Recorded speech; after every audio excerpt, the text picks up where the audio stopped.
میں اور آپ مسلمان بننے کے بعد اللہ سے ایک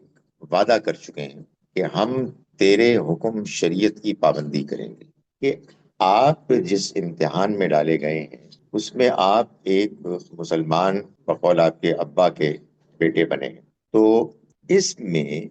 اب آپ جن حالات سے گزر رہے ہیں اس کے لحاظ سے آپ سے پوچھا جائے گا۔ مثال کے طور پر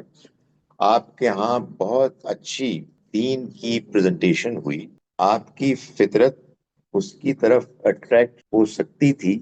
ہو رہی تھی،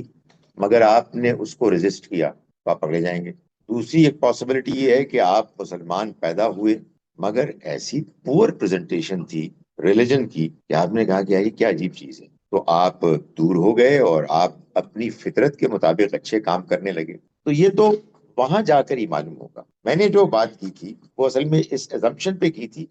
کہ ہم نے مان لیا کہ یہ اللہ کا دین ہے، تو اب حج، روزہ، نماز، زکوٰۃ سے گریز کرنا معاہدے کی خلاف ورزی ہے۔ ان تمام احکام کی بجاوری میں بھی اگر کوئی ان کو صحیح طرح سے اختیار کرے تو وہی اسپرٹ ہے کہ جو ان تمام 10 گناہوں یا ان کے پازیٹیو پہلوؤں سے دیکھا جائے تو 10 کردار کے اعلیٰ پہلوؤں کو نمایاں کرتی ہے، نماز بھی، روزہ بھی، حج بھی، زکوٰۃ بھی۔ تو دین کے اس آپ کہیں فارمل پہلو کو ڈیزائن ہی ایسے کیا گیا ہے